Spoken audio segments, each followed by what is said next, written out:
Eu acho que o sem a bola do Cebolinha é melhor que o do Marinho. Tá, e com a bola, ele é um cara que vai fazer jogadas individuais, vai buscar o fundo, como é o caso do Marinho, ou vai fazer o jogo aproximado ali deles, né? Que o Paulo Sousa quer? Isso é muito relativo, porque cada um dentro da sua característica. A característica dele, do jogo do Cebolinha, é o 1 contra 1. É a aproximação da área, é o drible, é a finalização. Né? E aí cabe ao técnico encaixá-lo dentro da sua ideia de futebol. Como era o Michael. O Michael era um jogador de drible, de aproximação da área em velocidade para finalizar ou para cruzar para alguém fazer o gol. Eu acho que é uma peça semelhante, talvez com um pouco menos de explosão, um pouco mais de técnica, mas com uma maneira de jogar semelhante ao Michael. A questão do Flamengo é essa, assim, é um jogador ainda jovem, que ainda tem uma longa carreira pela frente. A idade dele aqui. Deve estar com 25, imagino eu, na casa de 25, no máximo 26 anos, ou seja, no auge da carreira, que não conseguiu, né, explodir na Europa e que no Brasil a gente sabe que tem um potencial. A questão 26. 26, né? Mais ou menos isso. Esses valores, né? Essa semana eu estava falando, até falei com o Marcos ontem, falando sobre os jovens jogadores da América do Sul. E alguns torcedores falam, mas o Flamengo não vai buscar jogadores jovens da América do Sul. O perfil de contratação do Flamengo é outro. Né? O Flamengo, quando tem que usar algum jovem, usa da sua base. E tem usado alguns muito bem. Mas ele vai buscar jogadores já testados e aprovados. É o caso do Cebolinha, se vier. Mas é um preço alto, né? É que o Flamengo hoje tem uma situação financeira que permite a ele pensar nesse tipo de contratação. Dá para fazer o negócio assim? Qual que é a conta, hein, Pedro? Por enquanto, o Cebolinha, Bruno, é um nome que segue ali assim no horizonte do Flamengo, mais como uma ideia, um sonho mais para frente. O Flamengo tinha a ideia de fazer até uma investida, enfim, mais encorpada nele, assim, de fato, uma investida de verdade na última janela, né, ali em janeiro, mais ou menos.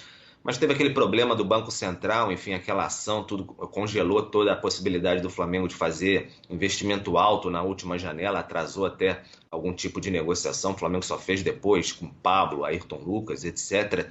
Então o Flamengo nem foi a Portugal propriamente ali para tentar negociar com o Benfica a questão do Cebolinha. O Eugênio disse muito bem aí, quando falou a questão do 1 contra 1 do Cebolinha, é visto como um jogador que o Flamengo pode necessitar demais, assim, na questão, no restante da temporada. O Flamengo tem um Vitinho mais com essa característica, Vitinho que tem contrato encerrando no fim desse ano, então o Flamengo até vendo essa questão da renovação também, perdeu o Michael, então uma característica que o elenco precisaria, um jogador de alta qualidade técnica, já jogou, já se provou demais aqui no futebol brasileiro, mas o Flamengo tem que entender também se o Cebolinha gostaria de retornar ou não ao futebol brasileiro. O jogador agora, logo depois que o Flamengo buscava o interesse na contratação dele ali, ele não vivia uma fase tão boa no Benfica com o Jorge Jesus, mas aí depois que o Flamengo deu aquela empacada ali por conta da questão do Banco Central, saiu o Jorge Jesus, Cebolinha começou a fazer gol atrás de gol, aí isso deu uma esfriada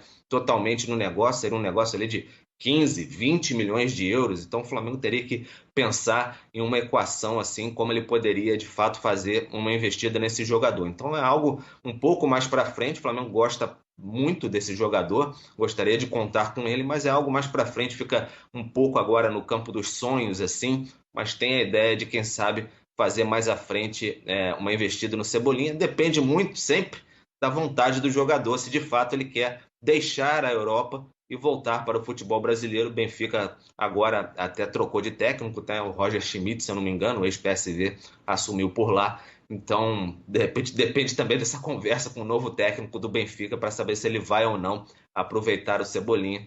Então, fica mais nesse campo por aí. É o Flamengo tentando pensar um pouco alto também para reforçar, principalmente ali para o segundo semestre. Boa, Pedro. Valeu, obrigado, viu? Boa sequência aí para você. Se tiver novidade nessa agitadíssima janela rubro-negra, o Pedro volta. Chia. Valeu, gente. Um grande abraço. Porque os nomes, se no Palmeiras a gente discutia como joga, onde encaixa. Aqui a gente discute se dá para pagar, né? Porque são nomes todos importantes, né? Porque se não é Cebolinha e não é o Andréas, a gente fala do Merentiel, fala do assim, Thiago Mendes. Ô, Eugênio, se tiver que contratar para uma posição no Flamengo, qual que seria? Porque trouxe o goleiro, tem Técnico. zagueiro. Como você é maldoso, É difícil, né? Eu... Difícil a gente, assim, pensar, porque zagueiro contratou tantos, né? A questão tem sido mais uma questão física, né? E eu acho que esse lance do Cebolinha, o dinheiro, eventualmente, que gastaria nele, seria o dinheiro que economizaria na não contratação do Andréas. Pode ser.